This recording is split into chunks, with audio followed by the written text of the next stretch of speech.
I'm like, I don't know. The Golden Globes just happened, and I watched Last of Us again, or bits of it, and I was like, I'd be dead. I wouldn't do any. Like, I don't know how long I would. How long do you think you would last? Like, truly, 48 hours tops. Okay, that's longer than me. Truly? Truly,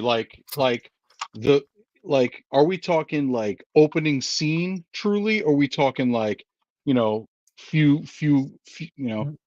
Well, there's the opening scene where they're like running. Spoilers if you haven't seen The Last of Us or played the game, but it's been out forever. So, where they're like running, right? And they're running through the town, him and his brother and his daughter, and it's all crazy and madness. And I'd be like, huh.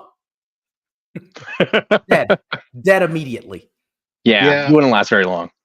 I'd be watching people get eaten and all this stuff, and I would just sit in the chair, I would just sit in my chair, and I would just maybe still be playing, Harry Potter, Hogwarts Legacy, and just wait for the power to go out. 6 months before you notice something. And then I'll just be sitting there and quiet and just doing my thing, and who knows? Maybe the monsters don't crash into my house because I'm just chilling. I'm just chilling. Go downstairs, eat what's left of my spring cheese, and maybe I got to venture out of the house now. It probably lasts a few weeks. You know who would last a long time, and this was my original cold open, everyone. So this is the Snyder cut of the cold open ever for everyone, the director's cut. So who would last a long time is hold on, I've got her name. It's Jemima Packington. Have you guys heard of her? She's an asparamancer. I have been obsessed with this woman all week. Is that like a necromancer? Is that what is that? Asparagus. I was going to say for asparagus. So she every year, she's huge in the UK. So it further, it further pushes the narrative. I have no idea what the hell goes on in the UK, but she's a celebrity over there. And every year for the last couple of years, she will guess what's going to happen for the following year by throwing asparagus in the air. Where they land, it reads like she is the descendant of Professor Trelawney from Harry Potter. Absolutely. Okay. You can just tell. You want to hear some of her you want to hear some of Happy New Year's Toy Quest 101. Oh, hey, yeah. Well, yeah, there's people here. Hey, everyone. Yeah, Laura, sorry, I've been so excited to talk to anyone about this. That's not my poor girlfriend. Please stop talking about another woman and asparagus. I'm reading about it right now. Yeah, so here are some of her predictions for the year. All right, everyone. So get ready. There will be a regime change throughout the world on a huge scale. Okay. Members of the royal family will get divorced. People will become sick of celebrity antics and culture. Great Britain won't do very well at the 2024 Olympics. There will be, it's just so dark. There will be death among world leaders, and the United States will get their first female president is the big one. Huh. These are her predictions. Also, a bunch of rich television personalities will lose their jobs. And we will officially end influencer culture in 2024. So that's going to happen in 2024. Big year. I mean, guys. Aaron Rodgers just lost his spot on that Pat McAfee show. It's already starting. It's already starting. It has begun. You got it. Oh, well, now we are all part. We can loop it back into fandom. This is Fandom Social. We are all part of the Asparamancer fandom. Welcome in, everyone. Paul Hernandez, Alex A, Daniel on time, Franco. For once. For once. Welcome in, everyone, to Not Real People, a show that is about movies by people who have never made a movie. The closest we've got is Daniel, who works with professional cameras. So that's where we are. And Alex has something to say. Yes, Alex, please. I was in an independent film. I don't know how to find it, but it was called The Video Guys, and my character name is Pepperjack. I think I'm on IMDb. Oh, you guys know what to do. Someone please find that. And Alex, I didn't realize. Can you get us into the Academy? Yeah, I can. Okay. can absolutely get you to the Academy. All right, good to know. Well, everyone, welcome in. Today we're going to be going over the rise, the reign, and the fall, the very quick fall of the DC extended universe. How many years was that? 10? About 10? Okay. Yeah, because Man of Steel came out in 2013. Mm-hmm. And so they had a real run at it. But we're going to also do trailers that break down Alex. We're going to go over the DCEU box office top 10. So there are going to be films in there. How we're going to do it is we're going to go from the 10th highest grossing down to the highest grossing film, 10-1. And then every time we reveal whatever that film is, I mean, it's easy, you can look it up, but whenever we reveal what it is, we're going to reveal where it lands on our subjective favorite list. Okay. I'm assuming there's going to be some similarities, some changes. Please participate at home. Let us know what you where that would land on your top 10 list. Also, my brain has been nothing but DCEU, so I did notice that there are two films that we are not going to include in this, which is The Flash and the new Aquaman film, The Lost Kingdom. The numbers are still kind of shaking out for that, so because that would respectively take number 10 and 9, but I omitted those because they are still like The Flash is still being released in certain parts of the world, like right. Back in theaters, so we omitted that. These are for films that are locked and the box office numbers are in. All right. So we'll do that, and then at the end of the show, we're doing something I've just been excited about because I just want to share what makes me laugh, and it's our show, so that's the point of it, and I hope you guys do as well. And I do not believe Blue Beetle's on the table. But. Blue Beetle's also not. I omitted that one as well. Yeah. It also didn't crack the list regardless. Yeah. So we are doing the content potluck at the end of the show, which I am very excited to see what these two yahoos bring to the potluck. Alex has assured us that whatever he's bringing, it's terrible. Terrible. The best part is that I put that poll in Facebook, and people were like answering the polls and getting very passionate in the comments. I was like, "You guys are getting very excited. Do not be. It's going to be. There's nothing good that's going to come out of it. I just needed to whittle it down from 7 things to like 2 to 3 things. A disservice to your fandom. You may have actually ruined your fandom by voting for that. Yeah. Me and Daniel have no idea what the hell it is. By the way, he has not told us. So, kind of looking forward to that, I guess. Before that, let's say hi to everyone. Hello. Hi. Alex, you want to just keep your hand waving there while I do these? Got Ron, Liza, hello. Let's see, who else do we got in here? Hi, hey, good looking. That was me. We got Steve in here. Laura, hello. Hello, Janice. Hello, John. And we've got are you okay there, Alex? Tenchi. Let's see. Miguel, what's up, homie? How's it going? I hope you're excited for this DCEU list. I don't know how you feel about this. I'm sure you guys have talked about it on your show, Toy Quest 101. Miguel, let them know in the comments when you guys go live and you talk. You guys have a great show that we've been on a few times, so thank you for showing up. And I did see P-Rock in here as well, who's also part of that motley crew, folks. What's up, man? Good to see you. And Philip. Philip, you commented, and it took me a second to realize what your name was, and then I felt like an idiot. All right, so without further ado, let's get started with honestly what I've been looking forward to. I did change, which is now the trailers that break down Alex. It's a trailer. As some of you guys know, Alex is a bit of a curmudgeon sometimes. Sometimes. So I'm going to show him a trailer. My old man glasses. Yes. I'm going to show him a trailer that I don't think he's watched yet. And I know you probably haven't watched this one, Alex, because I changed it. It just came out today. Okay. These are my old curmudgeon glasses.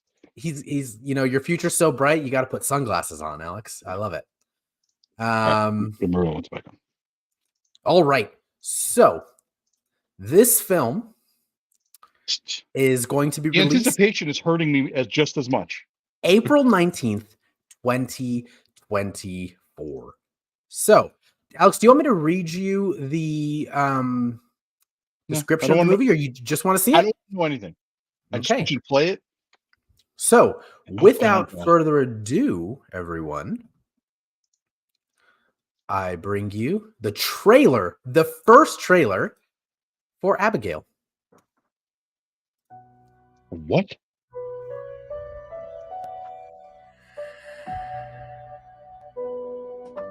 By the way, just want everyone to know, there's kids around. There's bad words in this.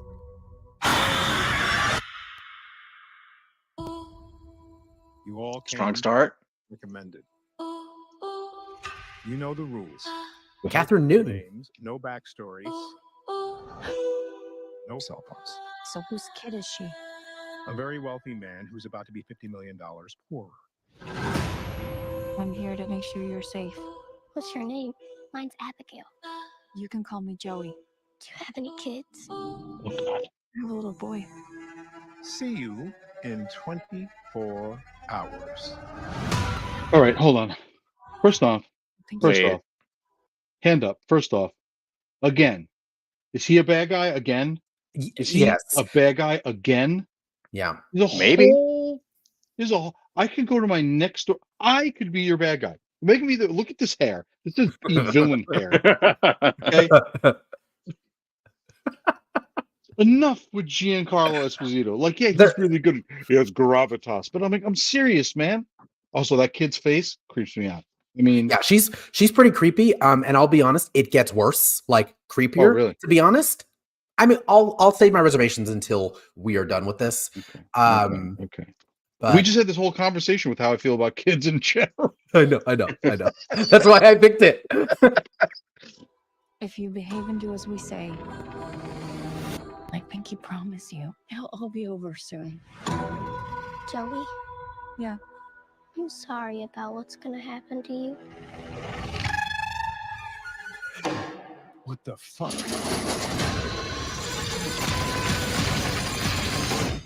Shit, we gotta get out of here. Wait. I think she knows something. Guys. Guys. You ready? Oh, God. Close it. Shut it down. I'm done. Are you No. kidding me now? No, we're doing it. It's almost done. No, I'm all in. Vampire. A ballerina vampire. Oh, okay. I can say, oh, now I'm out. How Stupid. do we kill a vampire? What are we talking about? Like an Anne Rice or a True Blood? You know, Twilight? Stake through the heart. Daylight is a big one. All right, let's go kill us a fucking vampire. Ready? The best part is the very end.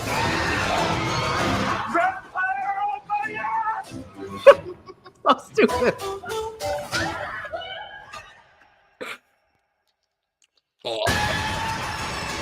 I don't like Ew. it. What can I say? I like playing with my phone. She's fucking flying! Okay. Watch.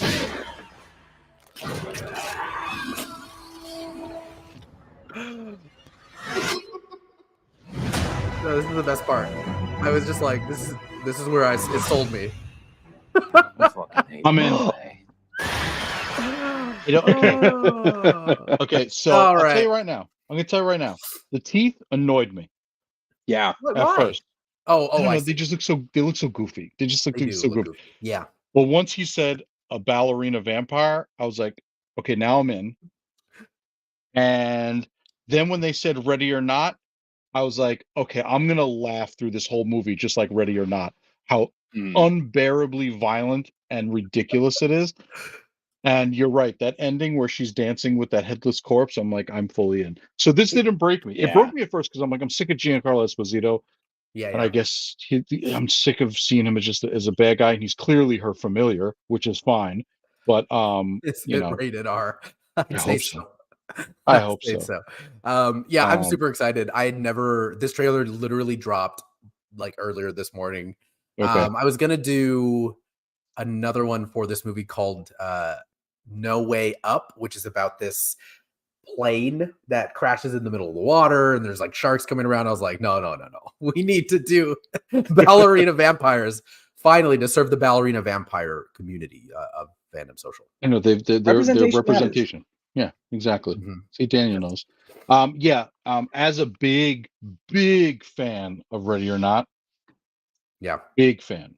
I feel like they're going to play into that same thing that makes me laugh, as well as being insanely violent. But that kid, I don't know. I'm not a big fan so far of the kid herself.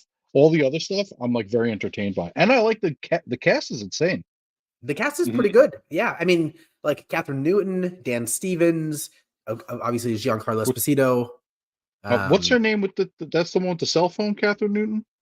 Catherine, yeah, she's I think she's in Ant-Man. She's a kid from Ant-Man who's also in that other movie where she's Frankenstein, Lisa Frankenstein. Oh yeah, which is not out yet. And Laura says I have tickets to a mystery movie in a couple of weeks. I hope it's this one. I think I do as well. If you're talking about the mystery movie through AMC, they're doing like horror now. Alex, I don't know if you've seen that. They're doing. No, you know, it's funny. You know who goes to mystery movies every Monday is my parents. But I'm actually jealous because they've seen some really good movies. Yeah, but a lot of the times it tends to be horror, I think. Mm-hmm. Yeah, I've seen Next Goal Wins. I saw The Beekeeper. My condolences. Yeah, I like it. Recent... We won't get into The Beekeeper right now. So. The most recent one that they just saw was that one by Ava DuVernay. That seemed good. Where she's going through like the history of hatred and oppression. Yeah, it's based on the book. Yeah, can't remember the name of the name. Me of the neither. Book. But anyways, I don't want to derail it too much. I think Origins is the name of it. Origins, yeah. It's got John Bernthal in it, right? Yeah. Archie Henson, I believe. Yeah, that looks great. That looks really good. So that was trailers that break down, Alex. If you guys want, I would love for you guys to send me some trailers next time, and we can really just really have Alex get an angry head start on the weekend. I think. Yeah, because I've been avoiding trailers purposely, to be broken by them. So like I don't watch them, but when we have more time and we don't have to go through the entirety of the DCEU, we will do more because they're just fun to watch with you. And I watch trailers all the time. I watch them constantly. There's very few that I don't watch. Do you skip? Did we talk about this, Alex? Do you skip trailers when you go to like AMC or like do you have it like if the movie time says 7:00, that's when I leave my house. Sort of like at the airport. 7:20 is when the movie starts. Yeah, so like just like at the airport, when it could go from anywhere in New York to JFK, it could be 5 minutes away. For normal cities, but for us, it's like okay. You're landing at this time. I'm going to leave in 45 minutes because you're waiting for you to get your freaking bags and get searched by security. So yeah, same thing with movies. I leave when the movie says to start. I'm not sitting through a trailer. And now even more, like I skip them on Instagram if they come by, except Lisa Frankenstein I actually sat and watched. I was like, oh, I want to watch this. Yeah, it looks pretty good. Yeah, it's funny. Is it Diablo Cody doing that, I believe? Yes. Diablo Cody. Love Diablo Cody. Okay. All right. Well, everyone, that was Trailers That Break Down. Alex, welcome. If you just joined us, Not Real People, like, comment, subscribe, hit the notification bell, follow Fandom Social. It really does help us. But okay, without further ado, Alex, are you so excited? Are you excited to get into the DCEU? Yeah, let me get my list so I know, so I can just be like, oh wait, this is number, so I know what number. And everyone just make sure to pay attention when you get grumpy. So Steve Nar, if you miss the trails, you get grumpy, but that's mainly because you can't see worth a damn in the dark. So you like to be in my seat before the lights go down. I feel that.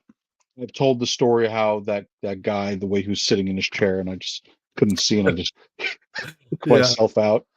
Dude, so I agree. I was watching. Oh goodness, pardon my language. You get one. Forgot what movie it was the other day. But I was watching it, and this little girl was running around the theater. Did I already tell this story? No, maybe I don't know what it was. Ballerina vampire? No, because I would have kicked her. I would have punted her across the room. I don't care. I've been this close. Yeah. But then I sit there and I tell myself, you know what? It's not the child's fault. When I went to see Barbie for the third time in a packed theater, with my friends. Right. They're a little more angrier than me. The ladies that I went with and the gentleman that I went with, they were so angry, and I was like, guys, but the kids were literally playing hide and seek in the theater. I thought they were going to get hurt. I was so afraid for them. I was so afraid for the kids. I thought someone was going to hurt them. Oh no, Steve, that was me with Russell, the little boy. Hmm. Oh, Russell, not again. Oh, Russell, not again. Oh, Russell. No, I was watching Aquaman. That's what it was. And so I'm Oh. like sitting there, right? I don't know if you guys can hear me. Oh, I got Crocs, by the way. Look at my Cool. Crocs and socks. Nice. So I'm sitting Welcome. there, right? Watching the movie, watching Jason Momoa win his Oscar. And I'm sitting there, and this little girl's running around the whole time. But she's very quiet. She's just moving. But she's so quiet that I don't notice that about halfway through the movie, she comes down the stairs, and I'm watching very intently because it's a pretty dramatic part of the movie. And she is right there in my row, and she just grabs my shoe, just looks at me, and is like, okay, and then leaves. And I'm like, where are your parents? I was like, dude, she scared the hell out of me. There's a lot of hell in there, and it was almost all gone. Yeah. Yeah, I don't like that. No, that they all look like murderous, vampire ballerinas to me. All Nope. kids to me are potentially like zombie murderers. Okay. I was like, okay, where's this going? Laura says, I was in a theater once with a kid running with a cupcake in their hand. The kid tripped and the cupcake went right into someone's face. Damn. Probably Russell.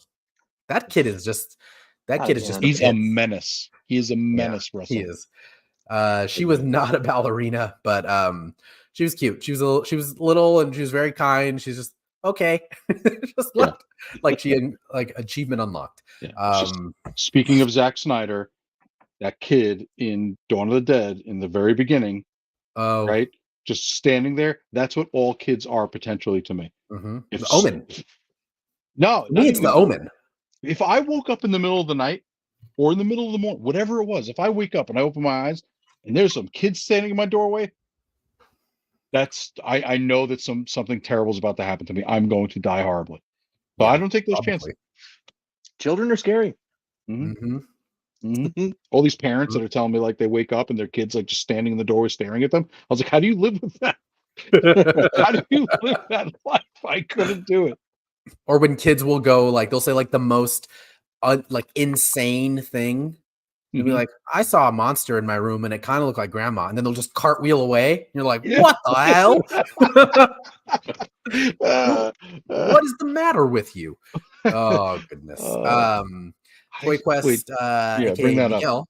said, I've seen a teen fall from the very top step and roll to the bottom. And every time he hit, the longer the platform you see him get some air and drop back down. He left me early. Oh my God. It's like a stunt fall.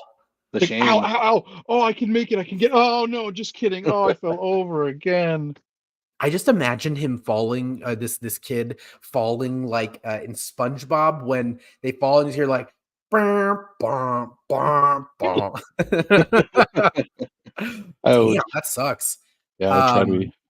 Well, I'm just laughing. I think it's hilarious. Okay, all right. Let's do something. Let's do some work. To the DCEU. Daniel, are you good with graphics here? You got them? I am. Cool. Yeah, I'm ready to go. All right, everyone. So a brief history of the DCEU. We're going to talk about it from the perspective of the 10 highest grossing global films the DCEU produced. We are only going to talk about we're going to really focus on the DCEU top 10 films from a box office standpoint, but I did want to at least shout out the other films. There are 15 in total, 16 in total that we are not going to talk about. So the ones we are not going to bring up are Blue Beetle, The Flash, Wonder Woman 1984, Shazam: Fury of the Gods, Zack Snyder's Justice League, Aquaman and the Lost Kingdom, and Peacemaker, which is not a movie, but it is a show. I wrote a note. I don't know if you saw that in the doc. It is also the highest rated thing the DCEU has ever done.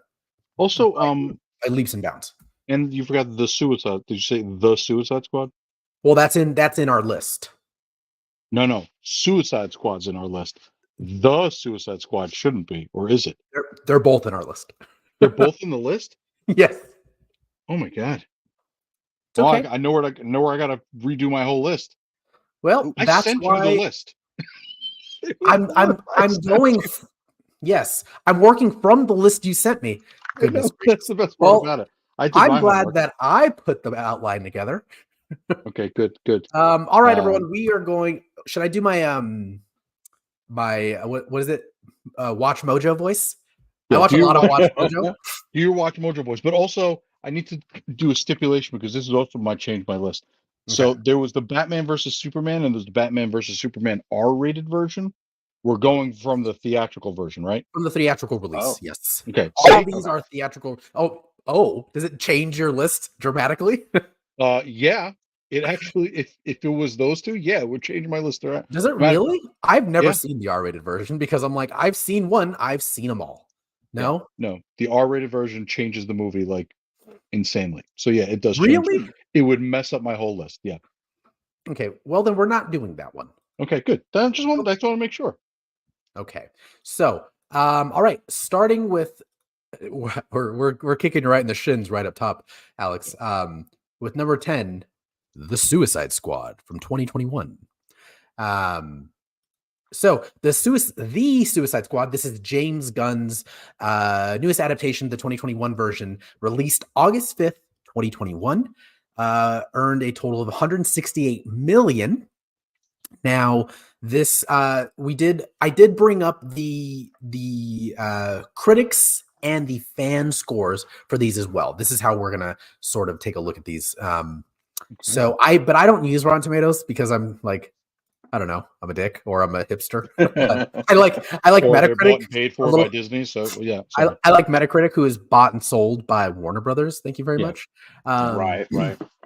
So the Metacritic score for The Suicide Squad, the 2021 film, is a 72 out of 100. Now, remember, the Metacritic scores are a compilation average of the submitted. The only thing that I don't like about Metacritic is they don't always tell you how many submissions there have been.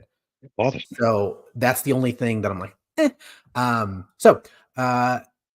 72 on Metacritic. It has a 7.2 out of 10 with 398,000 reviews by users. These are individual IMDb users who are not registered as official critics. And lastly, the thing that I wanted to do is I wanted to mention what movies came out around it that may... I was looking that up for a couple of things, yeah. And so I grabbed some of the three to four biggest films that released around that movie that maybe siphoned off some of the box office money or added to it. So around James Gunn's The Suicide Squad from 2021 was Free Guy. Okay. Which earned more globally than The Suicide Squad. Yeah. Jungle Cruise with Emily Blunt and Dwayne. Have you seen this? I have not seen it, but I feel like it's a kids movie, so everyone goes to those things. Like parents have to take their kids to those, right? What did you think? I know you and your fiance Daniel are big Disney fans. What did you think of the movie? Huge Disney fans. It was very much a The Rock movie, if that makes sense. Right. Just very like action adventure. It had like a Jumanji feel to it. There was a great twist in it, one that I didn't see coming. And like the Jungle Cruise ride has no story, so it was a nice like adaptation. It was a bit of a slog, I'll be honest, but it was a solid meh, skippable for sure. But like, if anyone's ever been on the Jungle Cruise, the people who they're not directors or whatever they are, but they're the ones that talk while you're in the Jungle Cruise. They're so much more interesting than The Rock. All of them. Every single one I've ever had. Yeah, I would have preferred a movie that's just like a comedy, not an action comedy, just a comedy of like someone training to do that. Like anything was better than that. Great. I think I was just in a bad mood when I saw that. I was like, this sucks. I'm always in a bad mood. But with that, it earned more globally than The Suicide Squad. And lastly, Candyman also came out that same month, which I really liked. I liked quite a bit. Like That's a Jordan Peele produced film. His production company, Monkey Paw Productions, put that on using the original actor, and I cannot remember his name right now because I didn't write it down. But I liked it a lot, and Wasn't that actor? Wasn't there the actor? Wasn't there a crossover into the DC universe with one of the actors in that movie? I don't know. Who cares? I'm trying to What? make connections. I'm trying to make connections. So moving back to the Suicide Squad, this was a like newer adaptation. It earned less globally because it did also get pulled right onto Max or HBO Max pretty quickly. I'm curious to see what everyone thinks about this movie. Ron E says the Suicide Squad was better than the first. I hated that they killed Captain Boomerang off, and the Thinker was wasted. Absolutely. Like you have I know he wouldn't stop drinking on set. Tenet, right? No, not Tennant. Capaldi. Peter Capaldi, yes. It was one of the doctors. I knew it was one of the doctors. Capaldi is Italian, huh? Did you say He's he wouldn't got it. stop drinking on set? He said the Thinker was wasted because he kept drinking. Because he was wasted. So Steve said it's I wish we had like a soundboard. I could just have one of those flushes. Yeah. If Speaks of Jumanji those. meets the Mummy, I love the wimpy characters. That's a actually really badass. apt description. Mm-hmm. John Gaiano says the Suicide Squad also had the challenge of being released on Max at the same time as the theater since the pandemic was still going on, so people didn't have that much incentive to go to the theater. Totally agree. Yeah, I mean, it is a fitting start to it because it was also like the turning point, I feel, of the DCEU.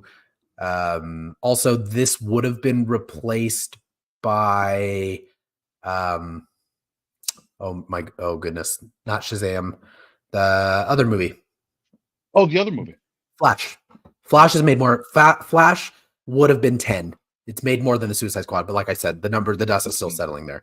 Okay, what do you guys think? Like, did you like? Yes. By the way, just real quick, I was right. I'm not going to pronounce the name right, but Yahya Abdul Mateen II, who played Black Manta, was in Candyman, main character. Okay. So he had 2 movies in the box set, same weekend. Just saying. Good for Wow. big month. What was your question?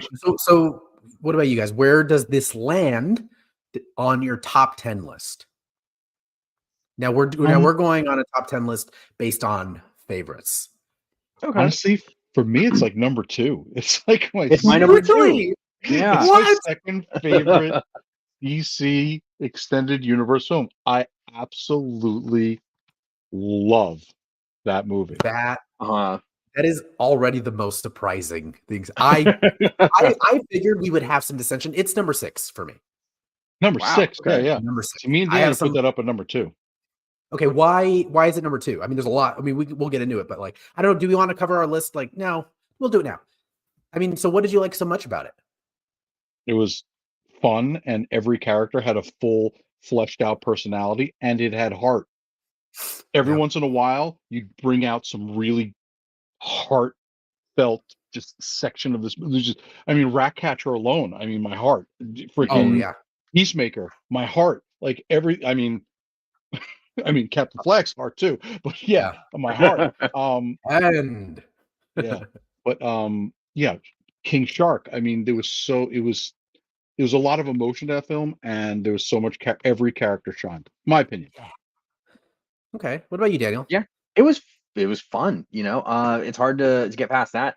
I feel like the first one. I guess we'll not do comparison. This one on its own, like you said, every character had like their moment to shine. It never felt rushed. It was like really well paced. I don't know. It was fun. It was enjoyable. It was one that I thought I was gonna have to like really push myself to watch, but I ended up like loving it. Mm-hmm. I could have done with a little less Capaldi myself. But otherwise, overall, solid movie. Yeah, I mean, Polka Dot Man, my heart. Improvement. Every single character in that movie, I was like, oh, Danielle Melancourt. She plays Ratcatcher, the second. Mm-hmm. I love her, and I wish she would get better roles and not get put into like the Gal Gadot category where she's just like pretty woman in movie because she's a great actress. She's in this new French film, by the way, that's about like The Help. And I can't think of it right now, but check it out. She's really good in it. Is it The Help? Is The Help. Comedy button. Anyways, next. Great. So now number 9, Birds of Prey. Released February 7th, 2020, earning globally $205 million. It has a Metacritic score of 60 out of 100. It earned a 6.1 out of 10 in user reviews with 261,000 reviews.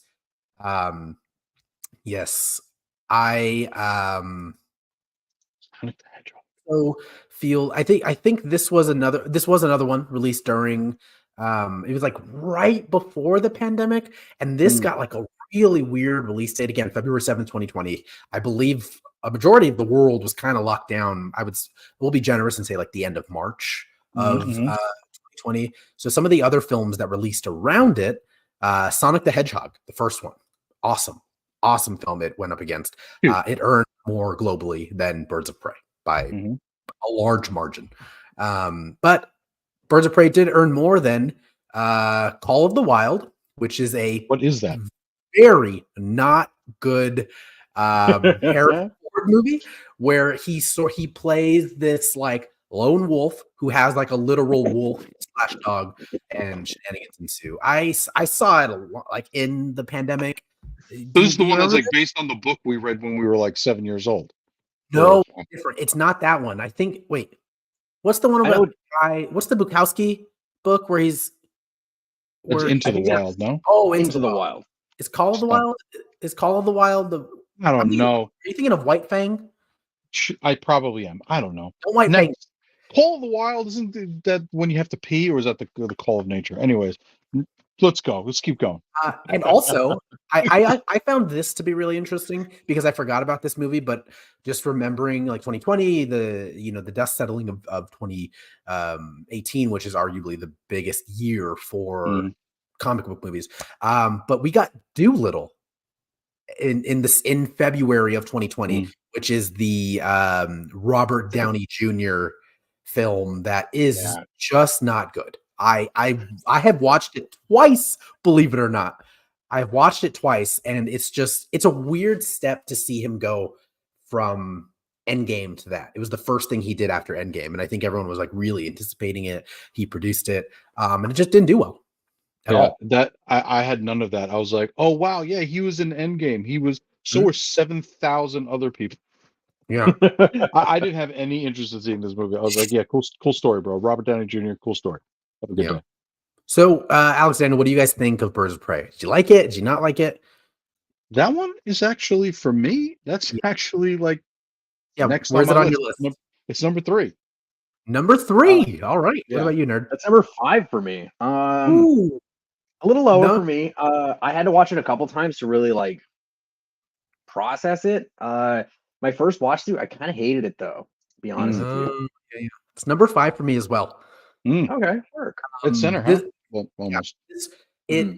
For me, I think it was just you know what it was? I liked Margot Robbie. I know Margot Robbie's obviously in the Suicide Squad. I just preferred her more in Birds of Prey. And I watched it a few times. I've seen it quite a few times. I don't know. I like that movie a lot more. I think me and Alex, I don't know if Daniel got to any of them, but me and Alex, I think collectively may have watched all of these again through and through. I didn't watch this one though. I missed this one, but I've seen it a couple times already. The sandwich scene, right? That's this one. Yeah. Big sandwich. As a New Yorker, the bacon, egg, and cheese, it's a big deal for me. I just had a conversation with my doctor. I had a conversation with my doctor. We were like making fun, like, no, she was like, I don't understand these people who go in and they're like, yeah, can I get some cheese and bacon and an egg on it? I'm like, it's bacon, egg, and cheese. One word. No word. No pause. Bacon, egg, and cheese. So we were just talking about this. So yeah. Alex, do you want to do a bit really quick? Daniel is a cashier. Mm-hmm. I am. This is my first time in New York, and I'm looking at the menu. What's good here? Hurry up, doll. Pick something. Hey, what do you like here? Do you like? Are you? What do you recommend? I'm gonna continue smoking behind the counter. Do they have anything gluten free? I don't want anything heavy. Ooh, what about? Let me pull up my phone. I saw a video the other day about something. And I've left. and just like that, we've lost business. Yeah. And by the way, the cats fighting in the background are happening in the bodega. There are Here's the cats thing. in the bodega. The bodega cat. Bodega cat. There's a whole Instagram bodega cats of Instagram. The cats fighting in the bodega, absolutely fine. Behind the counter, totally fine. That does not get us away from wanting to order our sandwiches. But I have left. I have walked out of bodegas and delis and everything because someone in front of me was taking way too long. I have done it. Wow. Yeah. The C outside our window stands for cat sanctuary. All right. Well, that is number 9 for everyone. Number 8, Shazam. Released April 5th, 2019, earning globally a total of 366 million with a Metacritic score of 71 out of 100 and a user score of 7 out of 10. Is pretty pretty on beat there with a total of 380,000 reviews for Shazam. It's pretty highly rated. It's one of the highest rated films in the DCEU. Some of the films that it came out against, it got a bad shake. Truly, It really did. April of 2019. Anyone remember anything else that came out in April of 2019? Anything that might have been a global success? Nothing whatsoever. Avengers Endgame. What a Nothing jumps to mind. bad move. Yeah. So bad move. It was beaten to a pulp by Avengers Endgame in the box office, but it finished second. I mean, it was released April 5th. I believe Avengers was like April 16th, something. Yeah, it was like the third week of April, I believe. It was the middle of April, as they normally do, or in their May movie. But yeah, it was just beaten by it. Not a great move by David Zaslav, who is king of not making great moves. He's also the CEO of Warner Brothers, for anyone who doesn't know who that is. It also went up against it was a very light week. It was a good week. It was a good month, I should say, for superhero movies. Bad month for everything else. The only things that came out were Pet Sematary, the new one. Yeah, not good. And bad. La Llorona, or the legend. It's actually called The Curse of La Llorona. Curse of La Llorona. Which, by the way, fantastic house at Halloween Horror Nights. Oh, it was a great house at Halloween Horror Nights that previous year or a few years back when I'd gone. I was like, this sounds great. And then they made the movie, and I was like, oh boy, this is. You know what the scariest thing about the Curse of La Llorona house is that when they opened up all those blue candy tins, there was actual there was just sewing kits in there. Oh my god. That's all it was. Yeah. There were no Dutch cookies, no nothing. No Dutch cookies. Yeah, it was a that's my Sharona. La Llorona.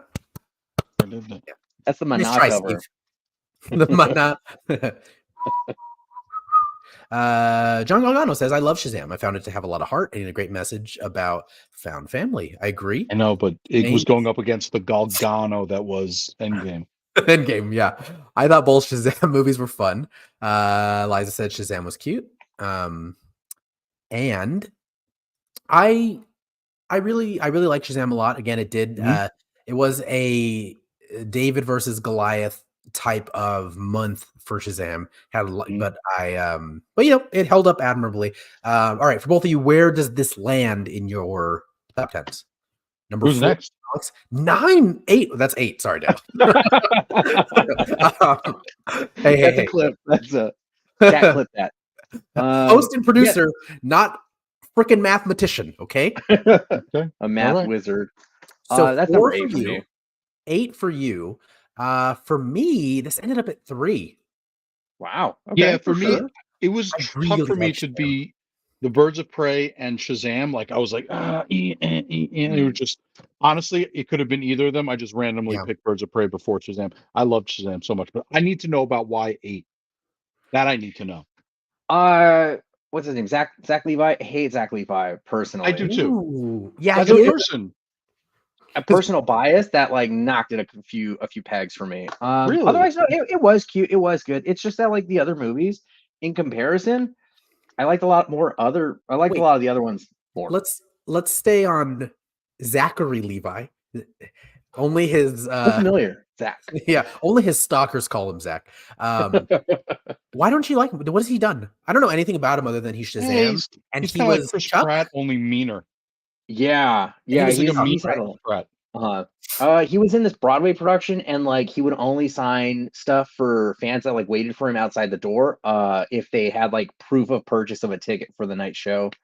He's done a bunch of shit. He's not a great person. So that definitely like it kind of like even going back and rewatching it and knowing, the controversies he's been in, I'm like, knocked it a few pegs for me. Otherwise, like removing that bias, the movie was pretty good. Like the message of found family was, as a queer person, it really resonated. But yeah, no, genuinely, just like compared to the other stuff, it knocked itself a little lower. Yeah, I have to separate the art from artist too hard on these if it's gonna be, because then I wouldn't like anything. I literally Exactly. wouldn't like anything if I couldn't separate it. But I see what you mean, because he's kind of and it's funny because like he was doing this charity. Oh my gosh, man. Oh my gosh, 2012 Comic-Con. He was doing this charity for cleft palate. Like he does this charity for kids who are born with cleft palate, raises money for it. And my friend Jules was obsessed with him. She spent so much money just getting pictures with him, like just so much money. Well, just donate it. You stalker. Yeah. You're creeping me out, man. I have seen him publicly, and then we'll move on. But I have seen him publicly. He seems a little pick me right now because he's like he really just wants to be Shazam. And I'm like, I get it, you do, but like, it's a little desperate. Like, just go. He had nothing going. Did you hear like before Shazam? Like he was like borderline. Like he was like, my life is over. Like really? Yeah, it was like really depressing. Like he had this whole like depressing, sad story. We can get into No, Zach I don't want to Levi. get into it. He earned Zachary when he's stopped being a dick. But we'll do our Zach cast later where we'll talk about our favorite Zachs. So all right, moving on down. Number 7, Black Adam, released October 21st, 2022. Earning globally $392 million, a Metacritic score of 41 out of 100, a user score of 6.2 out of 10 with 267,000 reviews. Yeah. It was a movie. It was a film. I did rewatch this one. I watched this in theaters, and I remember being like, that was cool. I liked it. But I was definitely like punch drunk, like punch of all of the punching. And I drank the Warner Brothers punch because this movie, I believe, other than Batman versus Superman, also had the highest marketing budget that they've ever had for any of their DCEU movies. It was everywhere. It was literally everywhere. And it had a relatively small, or I should say, it wasn't going up against prize fighters in the box office. So the movies that it was going up against was Halloween Ends, which I haven't seen. I'm not a Halloween fan. Like I didn't watch them. After Halloween Kills, I was like, I don't care if Halloween ends. It could end without me watching it. Ticket to Paradise, which I did watch. That is a Julia Roberts and George Clooney film where their daughter is getting married. They're divorced. They go to paradise and they reconnect and play beer pong. After they robbed a casino in Vegas and all that. Hey, this is how they spend their time. It's none of my business, Alex. Also, we've got Smile, which I liked a lot. You didn't like it? Ooh, no. I didn't like it. It was a great film. Irked me. Like, oh no, I just didn't like it. Oh, okay, for sure. That's just me. That's fine. Everyone's entitled to their own opinion. Stop. I'm like flipping back and forth between screens, and when I flip back, you were there. And then it also came up against a movie that I forgot existed, which was Lyle Crocodile. You guys remember this? I loved reading when I was a kid. A little boy reading Lyle Crocodile. I this is terrible. If my girlfriend is watching this, just ignore this part. I watched this before a date. Before I was on a date, not with my girlfriend, and I just talked about Lyle Crocodile and how much I hated it, and I didn't get a second date. I just remember being like, "What is Shawn Mendes doing? He's so popular. The movie is so terrible. Also, how are they hiding this crocodile there?" And it's just all ridiculous. And I remember talking about Lyle Crocodile on this date, and yeah, it did not. And you're like, I can't believe how they hide this crocodile. Now, Black Adam, on the other hand, highly, Have you seen this? no Have you questions, seen this? no notes. Oh yeah, it was terrible. And I just remember talking about that movie. And I'm not a big Shawn Mendes. We're not here to talk about Lyle Crocodile. Anyways, because we're only up to movie number 4, by the way. This And movie's going to go a little 5 for me. This is going to go a little overtime, everyone. All right, Daniel, where did Black Adam land on your list? That's number 7 for me. 7. Fun, Okay. great ensemble. Pierce Brosnan. Love Pierce Brosnan. Oh, he was good. Job. He was fantastic. Also, I like the guy who played Hawkeye, like a bit. Hawkman. Hawkman. He's very good in it. I liked it. But yeah, Pierce Brosnan was amazing. Number 8 for me. Number 8 is it was much higher for me. It was number 5 because it was low expectations. It was just like, this is going to be terrible. The Rock is going to be it. He's going to be in it, and he's going to just be The Rock. I hated the two people who were like in love with each other. The Atom, was it Atom Smasher? Atom Smasher. Bring up the cast photo again, Daniel. I know you have a few pictures. I don't know if I've been missing these because I've been tuned out, but nope. That's where's the yeah. Atom Smasher and Red Tornado, I think. Yeah, I didn't love what they were doing. Especially I did not like Atom Smasher.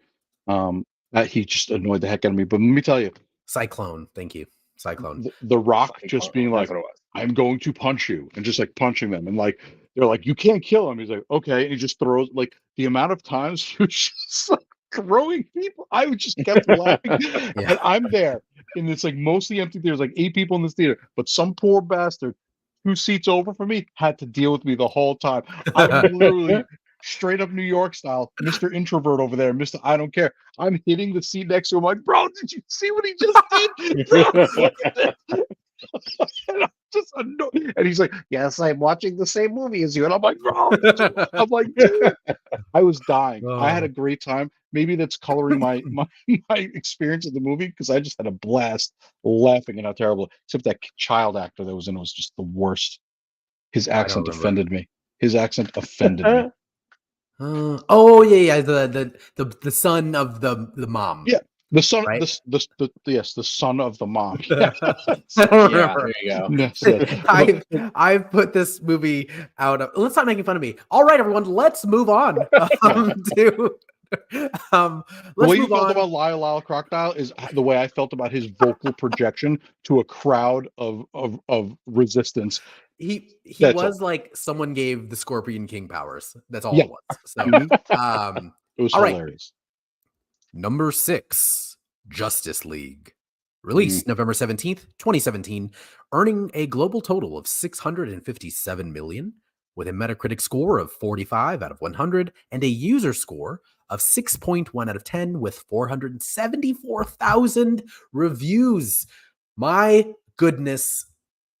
I almost feel like this movie specifically could be its own show, because there was a point when I was truly excited for this. Like I'm anyone who's seen any of the other shows I've done knows I'm a huge DC fan, more so than Marvel. And I was excited for that movie forever. And it didn't necessarily deliver on its promises. Some of the other movies that it went up against during its time in the box office shouldn't even matter, but yes. Thor Ragnarok. Oh God. And it got out-earned by Thor Ragnarok. Now, remember, we are specifically talking about the re-edited Joss Whedon theatrical version of this film. It was out-earned by Thor Ragnarok, not by a ton, but it was out-earned. And by a ton, I mean it's not the difference between Suicide Squad and or Shazam and Endgame. It was moderate, and so it came out against that. Coco, which A lot of heart. A lot of heart. Love that movie. Murder on the Orient Express. Ooh. That Daisy Ridley vehicle. Is she in that? I don't remember her. Yeah, she's in one of them. She's in. I think. Oh yeah, she is one of them. To be I honest, like all of those films. So I like all of those films. yeah, I know. This is something I know about you, is that you like the films. I dislike them. It's my it's my secret like favorite trilogies that come out. Like I watch all of those. Like The Haunting in Venice, the Death on the Nile. I'm like, yeah, they're fun. I like them. I got so mad watching The Haunting in Venice. So. I was just so mad watching. I loved it. that same guy from Black Adam was there, and he's like, "Oh," he just goes to a different row. I'm not having this. Not gonna sit next to this. I need to go to a different theater. And then The Star. Do you remember that was a animated that was an animated retelling of the Three Kings Birth of Jesus Christ story, but from the perspective of the animals. Oh my God, that was real? Do you remember? Yes. It came out that same month. I feel like that was a dream. I didn't realize that was a thing. Okay. It was a fever dream. And then also Wonder came out around the same time, which is the kid. He's kind of got his face a little, and he's got the space helmet on. Yeah, no one else did because no one saw it. Sorry, kid. It was based on a true story, Alex. So there goes that fandom. I don't care. I don't even care. Again, I know we have a lot of comments about this for this. Let's see. Hated the Whedon cut. Whedon totally ruined that film. The Snyder cut was definitely better, and I think I don't want to get, maybe I've missed some of it here, but it was. Birdie at time. For me, it was dead last. Yeah. Wow. Which is might be surprising comparatively to like some of the other movies that some people think are worse. But like, yeah, if you're like Black Adam or the Justice, I will watch Black Adam 4 times before I watch the Justice League one more time. I don't think I've ever finished it. Justice League? I don't know if I've ever gotten through the whole thing. It's bad. It's really bad. I rewatched that as well. It's painful. Well, it was on while I was working. Daniel, where did this land for you? That's number 6 for me. 6? Whoa. Yeah. It's number 10 for me as well, Alex. Wow. I don't want to work with you anymore. Especially where like Black Adam was like the lowest expectations. Justice League, you're going to have higher expectations for it. Yeah. You know what I mean? I would genuinely rank the Justice League teaser trailer that they played at like Comic-Con or something at like number 1. That had me so hyped. Yeah. Age of Ultron, same thing. Age of Ultron is my number 1 movie based on the trailer. Based on the movie, it is terrible. But we're talking about these awful. Yeah. But that Alex, that can be a good first victim for our other segment we want to do with the show, which we'll get into another time. But Snyder Cut is the only 4-hour movie I can continuously watch over and over. As long as you like 4-hour movies so many times. I've seen the Snyder Cut once, and I thought to myself, you've seen it 3 times. Is it? I watch it episodically. Oh, okay. I was gonna say, is it because it's that good, or it's just because it's easier for you to consume episodically? I consume it episodically, but when it comes to comic book movies and like I want to watch something, like sometimes you have your background movie, like it's a comforting movie for me to watch. Like I watch it and I'm like, I break it up in sections. Yeah, I love Steppenwolf in that movie. I love Darkseid in that movie. I love Superman in that movie. I love that in the Snyder Cut. I love every version of the character better than I like them in most of their individual films. Yeah, it is far superior. It is fantastic. In comparison to everything that was released, it is far and away better. And I think the Snyder Cut would probably crack the top 3 if we were counting it in this list. But it also was not released in box offices, which would be an interesting test for people. But all right, well, we've got to move on. So Number 5, Man of Steel. Released June 14th, 2013, to a total of $668 million globally, with a Metacritic score of 55 and a user score of 7.1 out of 10 with 805,000 user reviews. The Metacritic score is way too low for me personally. But bye, Steve. Have a good night. Bye, Steve. He's just he's starting Zack Snyder's Justice League right now, and he's he knows he only has so much time in the day. In life. So bye, Steve. So another movie that is sort of beloved within the DCEU. Some of the movies that it went up against back in 2013. It out-earned all of these, but arguably one of the better slates that we've read about today. Monsters University, which is good. I like it. Never saw it, but it's a Disney thing, right? Yeah. World War Z. Awful. Awful. Awful. Take it or Borderline. leave it. Terrible. This is the End. Enjoyable. Enjoyable. I almost quoted the iPads in the wall scene. I stopped censoring myself. Then we've got The Purge, the original Purge. First. Yeah. Oh wow. Okay. Wow. Came That out the was a same long month, time ago. which is pretty good. If I haven't seen it in a long time, but I remember it being pretty good. And The Bling Ring also came out at around that time, which I included Hermione it. Granger. I don't. Is she in that? I don't know. Yeah. Isn't that one about the rich people that are rich kids robbing people? Mhm. Yeah.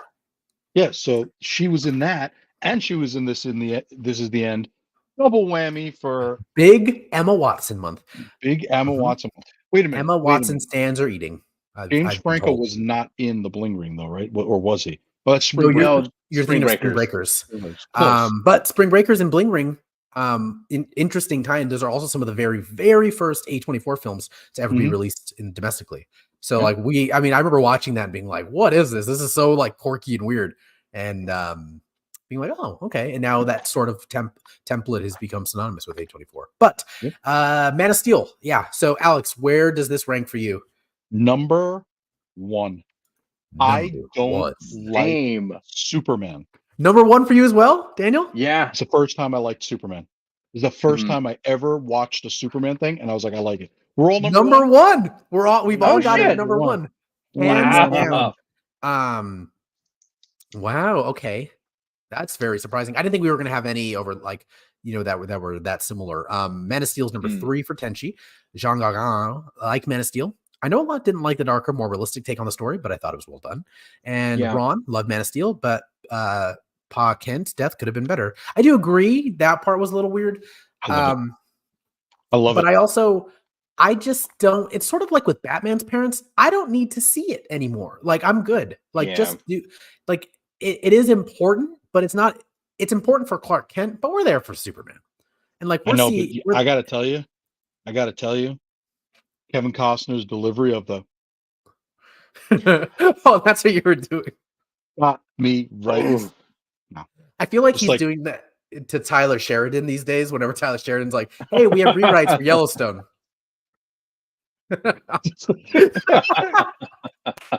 No.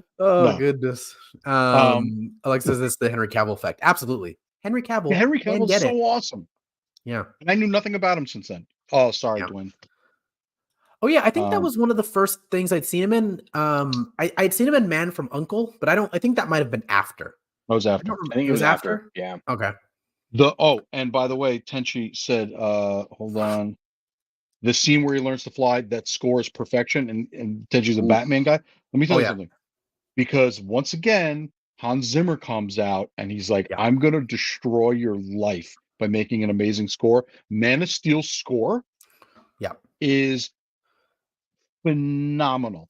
The song Arcade, if I could listen to the song Arcade over and over and over, I can't listen to that while I'm driving because I will drive into a ditch because I'll be all over the place pretending I'm flying. And then the cop comes to save me out of the ditch. I'm just like, Alex, what's wrong? Did you get a ticket? No, it's just the world is so big. Well, Alex, make your world small. Yeah. And get out of the car. You're under arrest. So, disagree. He put a lot of gel in that hair. You could tell. Hey, I got jokes. Is this gelled for me? Okay. All right. Anyways. Number 4.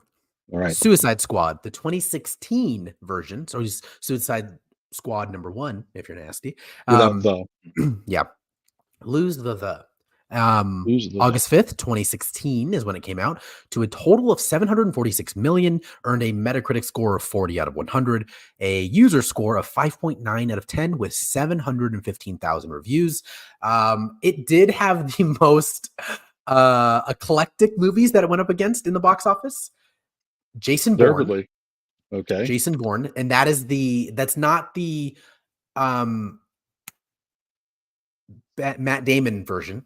This is the Jeremy Renner version. To the Bourne something. Yeah, so it's not like the Bourne Supremacy. This is just Jason Bourne, I believe. No, it wasn't Jason Bourne. It was the Bourne, because after it was the Bourne Supremacy, it was the Bourne something, and then it came back to Jason Bourne, which was not a great comeback. Anyways, continue. Well, whatever. It went up against that. It went up against Sausage Party. Terrible. What a terrible movie. I love Sausage Party. Oh, I get it. You can curse. Wow. So can my, 19-year-old. Do I have any 19-year-old nieces? I don't know. Anyways, any kid can curse curse a lot. I'm from New York. This is, I know I've said it before that I'm from New York and people don't know that about me, but that's like ordering a bagel. It's the Sausage Party has less cursing than me in a bagel store. It was so pedestrian. It was too pedestrian. And Bad Moms. Which I actually enjoyed. I don't remember Bad Moms. I know I've seen it, but I don't remember it. Yeah, is it? It's terrible. It's not. Don't watch it. Don't even bother. Okay. But I laughed at it. Bourne Legacy. Thank you, Tenchi. It was the Bourne Legacy. Do we have any? Did you already drop in pictures, Daniel, for the Suicide Squad? Did I just miss that? Yeah, I did. Yeah. So that one. Okay. 2 of them. So do the other one. So first of all, the 5 to the left. Love 2 to the right. I don't want nothing to do with it. Yeah, that's I feel that. Was it Diablo something? Yeah, Diablo and Killer. What a waste. Killer Croc, who's an amazing character. I thought it was done. He was with his voice. I was get out of here. Rick Flag, Katana, Deadshot, and then whoever. Katana. Oh man, like Katana, absolutely wasted in that film. I feel fantastic character. Absolutely wasted in the film, but design, set character design for her and for with the fingers, with Enchantress. Oh, Enchantress. Oh yeah. You thought she did the whole movie. Cara Delevingne. But she looked amazing. Like there was a single scene where the hands went like that, and then she transformed. That alone, that GIF, that's better than the whole fucking movie for me. Okay. Yeah, it's really good. And I gotta say, I didn't 200% hate Jared Leto's Joker in it. Only like 175. Everyone like really, really hated him, and I get it. It's like not great, but I enjoyed seeing like an alternate take on a gangland Joker. It was different. A gangland Joker, like a modern version of a gangland Joker. The tattoo where he's laughing, which is sick. Like because you could tell he's insane.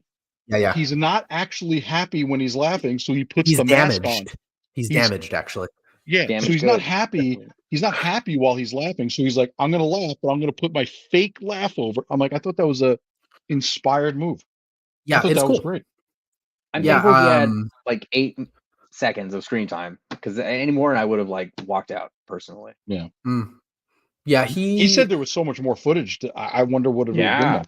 Well, they also used, I think, some of that for Zack Snyder's Justice League.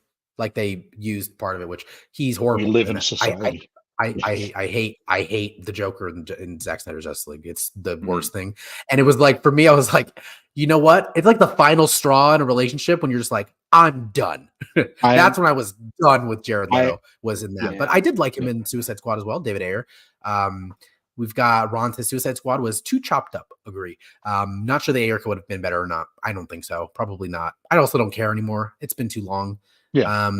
Tenchi says, when you realize who the Joker was supposed to be in the larger Snyderverse, it makes it all so much better. Like he's Jason Todd. Yeah. But did they confirm? Is that confirmed? I don't want to get into a whole conspiracy thing, because I was like, that is the only thing that makes sense. It's the only thing that makes sense and makes it amazing is if he's Jason Todd.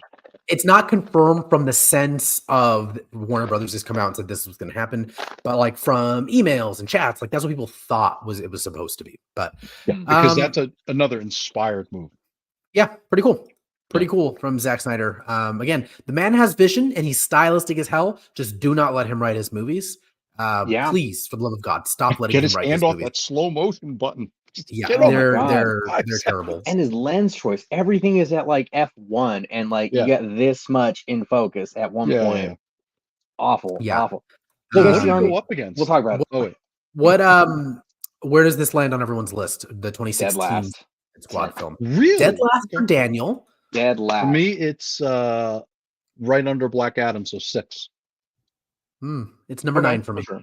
It's pretty much up there. I haven't rewatched this. I didn't rewatch it this time around for this, but I did watch it, on a plane like 2 years ago, and I remember it being like, oh yeah, okay. This is good. By the way, I don't like this movie.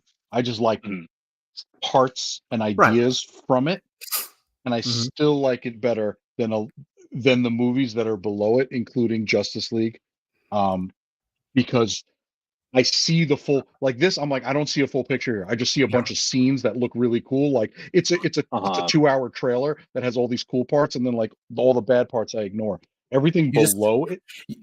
You just explained Thor: Love and Thunder. Yeah, exactly. Everything below Suicide Squad is because they were fully fleshed out ideas, and I hated them. Goodness. All right. Well, we're getting into the top 3 of the highest earning box office for everyone. Thank you guys for hanging out. Again, we're probably going to go like another 20 minutes realistically, because I still want to do the content potluck. So, but we can maybe rifle through these if Daniel will just stop talking. Jesus. I'm just going to give you, I'm going to stop talking and just give you numbers because I talk too much. All right. So number 3 globally is Wonder Woman. Released June 2nd, 2017, to a total of $822 million globally, with a Metacritic score at 76 and a user score of 7.4 out of 10, with 692,000 reviews. In the month of June, it was the highest earning film. It out-earned Cars 3, Transformers: The Last Night, Pirates of the Caribbean, Dead Men Tell No Tales, which I don't even remember. Are these achievements? Because I got to tell you, Cars 3, I never even saw Cars 1. Transformers: The Last Night, that's Transformers 50 at that point. Who cares? Yeah. Pirates: Dead Men, I wasn't supposed to talk. Sorry.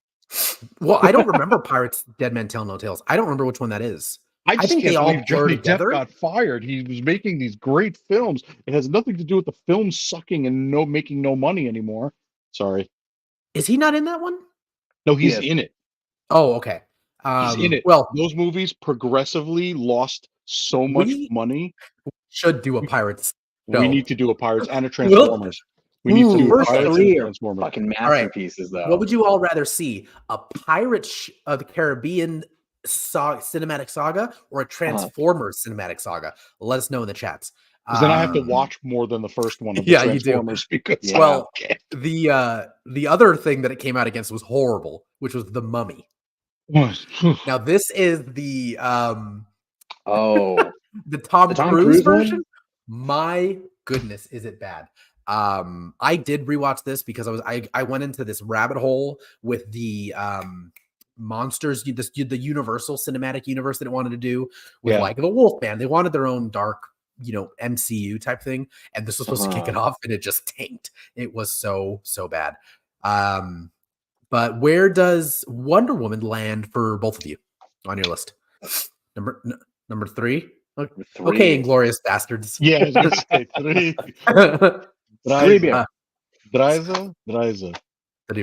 Dres. What about for you, Aronovich? You're going to get mad. Everyone's going to get mad at me. It's I number know. 9. He said unpopular opinion. Number 9. What? And do you want to know why it's number 9? Sure. Highest expectations for me. Biggest fail of a delivery for me. So much of it made me mad. And that's the one I watched the most recently because I was like, I want that the freshest on my mind so I can see what an a-hole I am. Yeah. I was like, yeah, okay, technically Wonder Woman was before Captain America, the First Avenger, but guess what? It was Captain America, the First Avenger, all over again. It was the same movie. It was Yeah. the same movie. The slow motion. It was World War One, Alex. Yeah. Technically, it was before, but it was the same movie. Like, oh, I'm going to get together this group of multicultural people, and he's going to be this one, and he's going to say this one, and we're going to do this thing, and oh my god, and Steve Daniel, Trevor, the Daniel, worst. Daniel put up the key art. It's like, I want you to tell her this. Yeah, I won't tell her. Say it to her That face. was When my you're people. bullying Wonder Woman, this is who you're bullying. Yeah, No, and but I you know what? don't- Like the I'm not imagery in worried. this movie, like this, I feel like personally, this is where like the DC started to go with that like muddy gray, middle of nowhere CGI backgrounds. Like, Hmm. I What mean, is this is this? her on a green screen. You know, Yeah, this it's is terrible. it's This pretty is bad. pretty far. This is pretty far into the DCEU. Critically, Alexis, I'm sorry. I don't mean to make it a thing. I was 100%. I was like, I walked it. You understand? I should get my ex on here with me so she can attest to the fact that I walked in there like girl power, girls rule the world, women, men are pieces of garbage. This is the movie. I can't wait to watch this. This is going to take everything down. And I know this is going to be the best. I walked in there. You don't understand. Like sunshine was shooting out of my eyeballs. And then okay. I can't tell you the amount of times me and my ex turned over and looked at each other like, Why? sorry. Why do you hate women, Alex? It's clear what it is. That's what made Let's Wonder break it Woman down. and the Marvels bad. Is my Is hatred women. for women. Yeah, That's what it is. I believe Wonder Woman was the third or fourth Tenchi. Yeah, something like that. I mean, I should know. I'm so unhappy. Yeah, I mean, it was. That last act. Oh, I so will say the predictable. whole series thing was terrible. That last fight. Well, it was okay. Like it looked cool. Like it just made no sense. Ares was. It's like starting with. Like, well, I sound dumb. I was gonna say it's like starting with Zod for Superman, which they did. I like this. Ron says Hydra never felt like a threat in Captain America. I agree. Hydra never felt like a threat in Captain America. Ares did not feel like a threat to me because he was just The God of War, Alex. Yeah, a big CGI gobbledygook God of War. I don't know what I was looking at. And oh my God, the accents. I have a big they're bad. thing. I have a big problem with accents and bringing back Tres Glazes, Inglorious Bastards. That scene in Inglorious Bastards is the pinnacle of how I feel when I watch people doing bad accents. Because when Steve Trevor, who is in a party full of native Germans who all happen to be speaking English, and he goes, I know how I'm going to get the information. I'm going to speak in a German accent in a room full. I just wanted that guy from Inglourious Basterds to go, yeah, I know where you're from. I know where you're from. Where are you from? Where's your accent from? So he could say, oh, I'm from the little mountain in the Sound of Music. Sorry, I'm getting way out of it. But the accents in that movie made me insane. Are you supposed to be Greek? What are these accents? All of you are doing a different accent. They all sound terrible. I mean, you know, Germany at that time it had all kinds of people. Yeah. You know, Yeah. so of course Steve Trevor, you know, was was doing that act. Yeah, it was good. For me, hello, it landed my Liebchen. Like, for me, it lands at number 2. I really enjoyed it. It's very good. It's a very, very good movie. For some of us, I guess, who don't hate women. All right, so yes, Red Skull destroyed 2. himself. That's what he does. That's his character. It's in his character. He makes the choices that destroys himself. Mm-hmm. That's true. But number 2, oh God, this is another big one we're gonna lose sleep over. Batman versus Superman: Dawn of Justice, released March 25th, 2016, to a total of $873 million, a Metacritic score of 44 out of 100, and a user score of 6.5 out of 10, with 746,000 reviews. It did get out-earned, believe this or not. It did get out-earned domestically when it came out that month, which to me is so sad because it is Batman versus frickin' Superman. It was out-earned by Zootopia. This is the cast of Zootopia? Zootopia fucked. That's a good fucking. I was like, these are the voice actors behind Zootopia? I had no idea. That's why it would explain the slow-mo for the sloth. It's like, oh, Zach's behind this. Yeah, Zach. So yeah, it opened up against Zootopia, which it lost against domestically, which I find very surprising. This movie did have a huge drop off. Like the third week, I believe it like dropped. It set a record. I believe the only thing that was worse was more recent, which was the new Ant-Man Quantumania. Anyways, it opened up against Deadpool, the first one as well, which was obviously a success for them, but I don't think it was that movie had legs, really, like, you know, even though he gets cut in half, or is that the second one? He gets cut in half, whatever. But that movie was better. It aged better. But it opened up against that. 10 Cloverfield Lane. Pretty good. I liked. And The Witch. One of my favorites. One of my favorites. A favorite of Fandom Social. And the thing is, like, The Witch is one of my favorites. Deadpool, I had to see Deadpool. I absolutely love Deadpool. BVS, I had no interest in seeing. Yeah. I did not see it till released on home video. Wow. And then I heard that there was an R-rated version. And then I watched the R-rated version. I was like, this is the movie. But we can't get into that because we're not covering that. But it's not Fandom Social canon. It's not Fandom Social canon. But Paul, I do recommend watching the R-rated version. It is much better. I'll put it on. There are moments of that. Again, it's Hans Zimmer. I owned the CD. It was a 2-part CD that I went to Barnes and Noble and I bought. And when you open it up, when you open up the slipcase, it opens up like this. On one side, it's all the Batman scores. On the other side, it's all the Superman scores. And I loved it. I had it in my car, which, you know, music. And it was always playing, which goes to say that in 2016 I was not dating a lot because I was playing the BVS soundtrack quite a bit. Rolling up instead of like the bass, the heavy bass. Yeah. A super divisive film for lots of reasons. For me, this is really where everyone has the perception of the DCEU when you're just like, I think there's this thing when you're like, we're going to do this movie. And they're like, that's going to suck. I think it started after this film. This film attributed to the fall of the DCEU. Yeah. Personally, I think once they messed this up, truly, I think they were like, there's no going back from this. This is one of the worst things Zack Snyder's ever done, personally. I think it's really not that good. So for me, watch the R-rated version. It lands at number 7. It's still better than Black Adam, Suicide Squad, and Justice League. But to be honest, if I had to, I would watch Black Adam twice before I watch BVS again. But maybe not the R-rated version. Where did BVS land for you guys? That's number Mine's after the Suicide Squads. Oh, really? 4 for you? Mm-hmm. Oh, interesting. I had to count. It's number 7 for me. Number 7. So you like BVS more than Wonder Woman? I like BVS more than Wonder Woman. Once again. Clip that. Oh, thank you. Flip it. Wait till you hear what else I like more than Wonder Woman. Not the Suicide Squad. I like Suicide Squad better than Wonder Woman.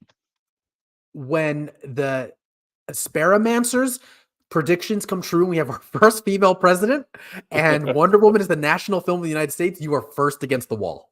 Yeah, I'm fine with that. I will want you to know that. I will die on that hill. The expectation versus the delivery. I think that movie is terrible.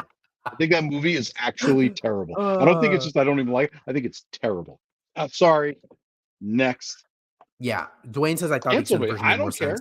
It explained it better. I think this film, and you know, Alex, if you're saying like the R-rated version is better, the extended version, I think it plays into the issue that Warner Brothers found themselves in with all these movies, is that like they were just hacking it to bits and really needed it to fit like a certain numerical value. Like it had to, it was only valuable if it hit this much because then they could get more people in screenings and they can get more sponsors in those screenings. And I hate that math. Warner Brothers is the king of doing that. They've done it for years and years and years across all of their films of number crunching and hacking their films. And it was nothing new if you are a fan of watching anything Warner Brothers. But David Zaslav is known for that. He did that at Universal for years. He did that at Warner Brothers. And I don't want to get into my hatred for David Zaslav because I hate him.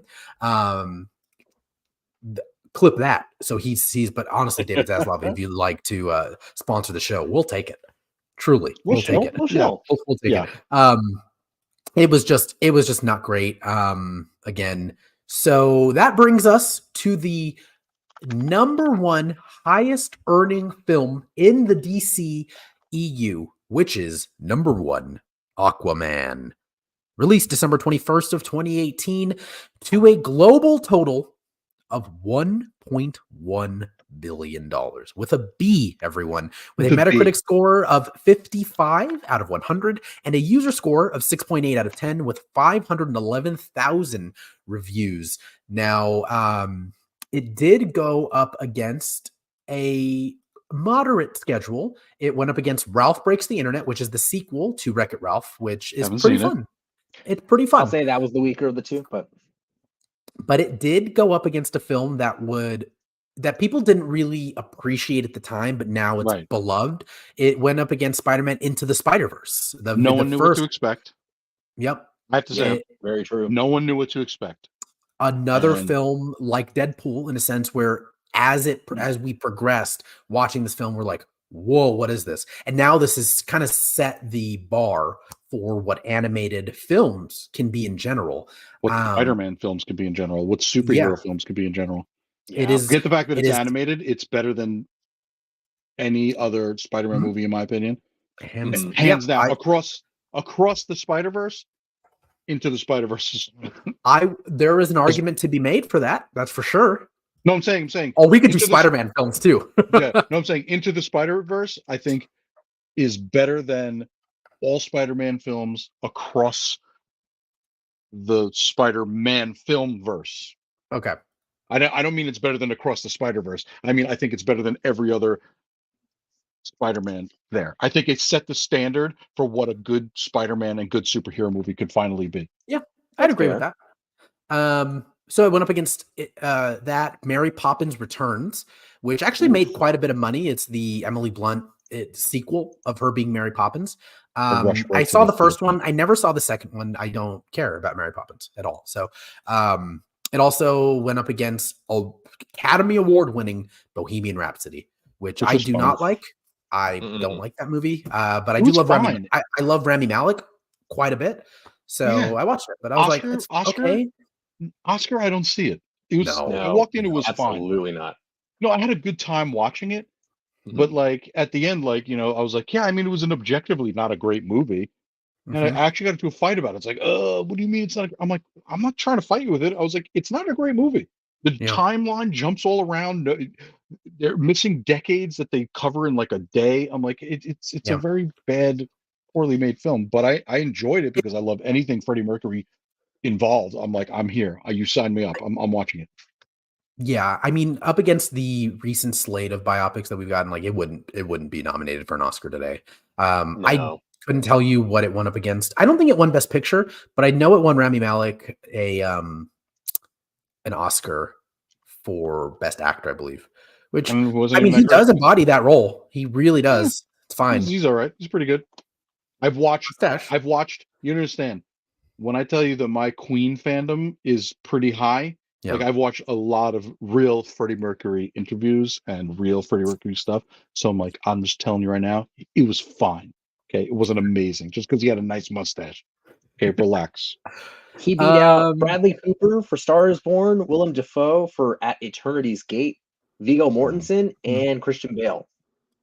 What was Viggo in? Viggo was in Green Book. Oh, Green Book? Mm-hmm. The Green Book? It was pretty good, yeah. Yeah, but it didn't win Best Picture, right? I'm assuming. Didn't, no. No. Okay. Yeah, so it was, for Aquaman, a very surprising hit for them. I think that in 2018, it released in December, which, if you are not a fan of or if you're not familiar, normally December is where IP goes to die for films. Like normally November.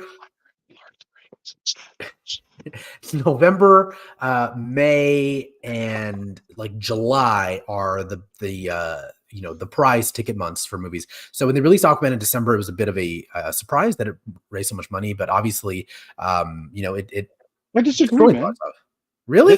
That's where they put the big franchise stuff. Star Wars, Harry Potter. That's what I was whispering to you. Star Wars, Harry Potter. Franchises, IP goes to die. They put it there because it is a less of a risk. So they put IP in December, I feel, because there's not a lot of other competition there. But it's also like, if you don't perform well in December, your IP is dead. I believe they put IP on an island in December. Oh, you're saying that they put it there on purpose because nothing else is going to survive there, except Yeah, something exactly. big like Star Wars or so Harry not Potter. die, but like they put it there on an island. But it's like you've got so much focus on your IP because nothing else good comes out around that. Than where your IP goes to die, because to Oh, die okay, my means bad. it Yeah, failed. that was a You mistake. suck at language. Canceled. Canceled. Hey, it's pretty nice, Sean. And camp canceled. We're free up here, Daniel. What are We're you going to camp say? It's gonna get you counselors. kicked? Yeah, it's going to get you on Cancel Island. I'd watch that. Yeah. Canceled Island. Cancel Oh Island. my God! With all the people who are canceled on an island together who have to get off, America has to vote for who is now uncanceled. Only one of them. Just It's like Chris Brown. oh my God! You got Louis C.K. You've got all and you Louis got C.K., Don Imus. Chris Brown, and Alex. Yeah. Oh goodness gracious. If Yeah. you're So watching, book the show. yeah, book it. We own that now. That's ours. So yeah, that's the DCEU top. Where did it 10. land? Oh yeah, where did Aquaman land for you guys? 9. 8. Still Okay. better than Wonder Woman. I you're hated an asshole. Aquaman, You're an asshole. but I had zero expectations. It's number Still better. 4 for me. I All right. was just like, I watched it again and I was like, okay, this is fun. It also introduced an entirely like unique version of Aquaman, I felt, and it's what I liked about it. And I was like, oh, they took a shot. I do not think Jason Momoa was right for the role. And after watching him in The Lost Kingdom, I'm like, you're definitely not right for the role. But yeah, it was fine. I like Jason Momoa. He's enjoyable to watch as a human being. It was terrible as Aquaman. He's a terrible. He's terrible. I said it. Put that if you want. He's terrible. He's the worst. But I still do enjoy watching him being the worst because he looks like if I was in a movie, just be like, hey, I'm gonna say a bunch of stuff. Wow! Or he does this, woo! Like he does that thing a lot. Yeah. Oh God, he does it so many times in Lost Kingdom. Yep. It's Lost so Kingdom annoying. is painful. And John Galgano says Aquaman was fun. I found a lot of Momoa's line readings to be a bit flat, especially the closing one. Totally agree. He said, I thought January is where they dumped stuff. They didn't want to have faith in it. Yeah, that's why they, in December too, the IPs usually roll over into that. Like a lot of Aquaman's money was made in January as well. When I was like looking at some of the box office because it was released so late. Star Wars used to be a May release. Disney moved it to Christmas time. Tenji says it's also to catch the advantage of extended holiday weekends and large family outing tickets. Yeah, that's why Wonka did so well. I think Wonka was like the highest earning film in December, I believe. I'm Wonka. I hate loving it, but I did. I really did. It was Wonka, The Color Purple, and there was another movie that I can't think of. They were all Warner Brothers films, and Warner Brothers made like $1 billion just in December. Man of Steel, Suicide Squad, Birds of Prey, Wonka, Shazam. I'd love to see Wonka as like the Nick Fury of the DCEU. It's canon now. I would love it. Yeah. Laura says November, December is where they put dramatic Oscar contenders. January, February is where they put the movies they have no faith in. Poor things. Very, very true. Yeah. All right. Yeah. We've made it. We made it. That's it. I mean, I don't know if I knew there's gonna be some controversy. I didn't expect the Wonder Woman cancellation of Alex, but you know what? It was bound to happen. Honestly, I thought it would be me. I thought I'd go out first, but it was Alex, I guess. I could sit here for hours to talk about what I didn't like about Wonder Woman. You understand? I don't like we're not doing that because there's a show about positivity. So everyone, thank you for hanging out. We're gonna go we'll go another 10 minutes. We're gonna lightning round through a segment that I really wanted to do because I'm curious what everyone's doing. What everyone brought to the content potluck. This is a new segment that we've never done before, and essentially me, Alex, and Daniel have all brought something to the potluck to share with all of you. If you would like to share something for the content potluck, be like John and Phil Z, who sent me some stuff. They DM'd it to me. It's a little too late now because we're about to get started. So I whittled mine down to one, by the way, to top one. Oh, okay. I brought a Usually few just in case. I had 5 things. I used the Facebook poll to whittle it down to 3, but now I got to go with number 1, which, by the way, was Lord of the Rings. But I'm not going first. You don't want me to go first? Okay, I'm going to share some memes that I found to be funny. Is that what I'm supposed to do with potluck? Is bring memes? It could be anything. I brought paper plates and napkins. Okay. Yeah. It can be anything. Anything that brought you joy or you think would bring the rest of the potluck joy. So here's what I brought. Let's do what everyone else brought first. Just kind of read the room. So John Gagano brought this to the potluck. The majestic Duck Duck Goose. He said a new cryptid just dropped. Nice. I like it. Phil Z brought this to the potluck. That's the Brady Bunch, by the way, I believe. That is yes, it is the Brady Bunch. Yeah, it is. All right, so here are a few that I brought. I'm sorry to think they're not very funny, but same. Why does every person at the grocery store feel like my enemy? I felt that a lot when I go to when I was at HEB the other day, and this lady would just not stop touching all of the goddamn fruit, all of it. Every time that she went to see a new apple, like she's never seen apples in her life before, she picked it up and was just like, and she would pick up the same type of apple. Is the problem is it was the same apple over and over, and then she would move on next to the gala apples, and she picked up 3 or 4. I'm like, put the goddamn apples in your bag. I'm sorry, but it's just I saw that after the fact, and it made me laugh because she was definitely my enemy. To me, I cannot go to supermarkets. It's a big problem for me. I cannot go. I have such a problem. You know, I like supermarkets. I was talking about this with my girlfriend. She does pickup, so she drives and they just put them in her car. She loves that. But I like the thrill of finding, different vegetables. I'd be like, ooh, I haven't had a squash. I got a really good deal on, we're not okay. I was gonna say butternut squash. I had a good deal on butternut squash the other day. But we're not talking about butternut squash today. So my second meme I found was really funny is Dwayne The Rock Johnson keeps saying it's his first time having In-N-Out, but he's posted the same claim 3 times.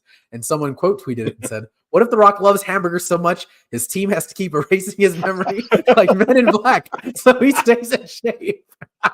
I felt this one was fitting for the DCEU. I just love the idea of that. So that's what I brought to the potluck. Daniel, do you want to go? We're gonna headline with Alec, or do you want to go?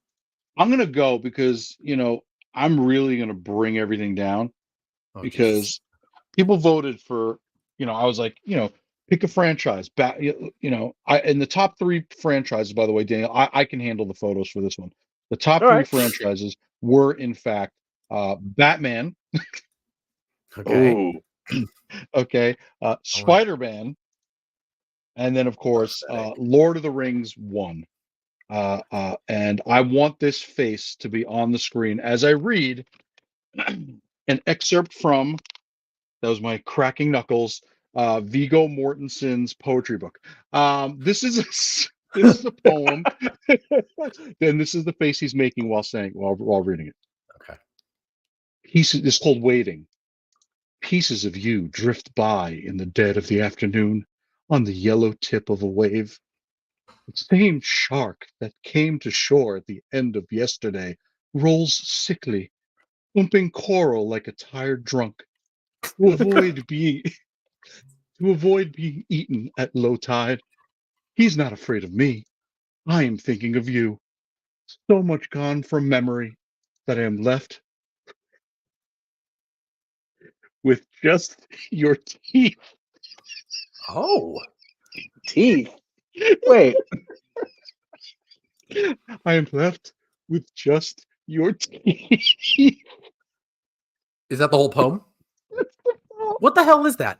Is that from Viggo Mortensen's poetry book? Really? He has a poetry book. I decided that geek celebrity poetry would be my thing, and I got because Megan Fox released a poetry book, of Transformers. Megan Fox? Megan Fox released a poetry book, which I've read some of the poems for, and it is. They're Transformers poems, or just Megan Fox poems? They're just transformative poems. They're transformative. It is something else to behold. So in honor of her releasing her poetry book, I went and I could read a couple more if you want. I could read the Batman one because this is dramatic. Because Val Kilmer had the poet cowboy thing. Daniel, what did you bring? In the vein of Lord of the Rings, I'd love to share this. That's the big Gondor. Is that Baltimore? It's either Baltimore or Silmar, California. Yeah. I'd also like to share these. I don't know what the hell's going on the internet, but there is a very specific niche of Josh brand wine, for whatever reason, is coming around. So I'd like to share these.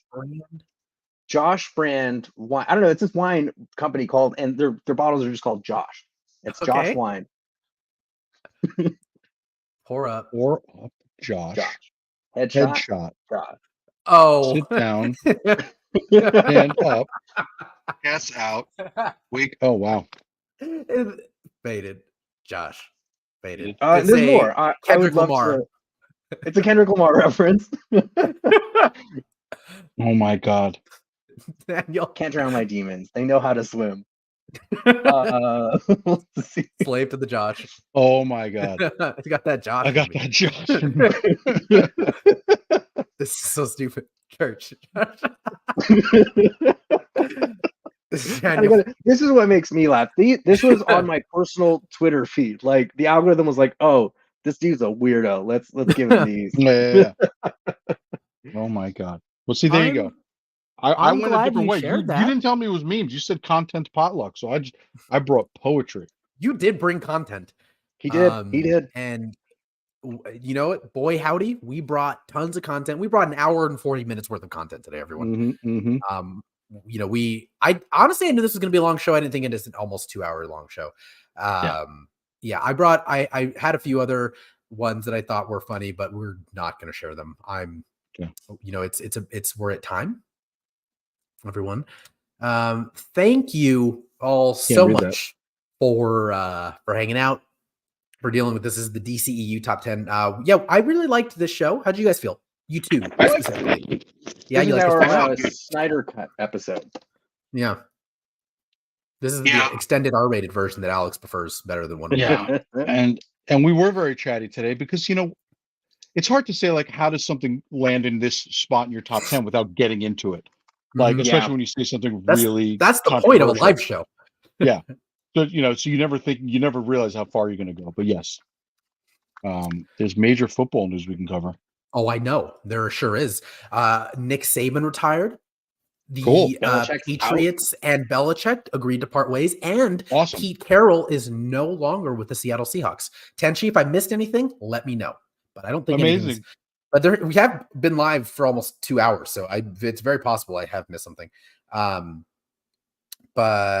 you want to hear a Val Kilmer poem? I got it from the A24 book that they sent me for my birthday. Sick. How long? You could say no. It's not that long. It's terrible. All right. Why don't you read it and take us out? Daniel, put up bat nipples. All right, everyone. And this is him reading it to you. Thank you all so much for watching. And Alex is going to read us out of the second episode of Not Real People, with his bat nipples inside his shirt, the Val Kilmer bat nipples fully on display. Thank you guys so much. Enjoy this Val Kilmer poetry read to you by our very own Alex Aronowitz. Take it away. We've just met, but marry me, please. Hello, let's find out about forever together. And will you purchase Sen? Will you be my gal? Will you shine that big roller coaster up into the sky? Will you give me grown-up feelings? Will you kiss my eyes? Will you buy me flowers? Will you send one by? And will you bury me, bury me, bury me when I die? Good night, everybody.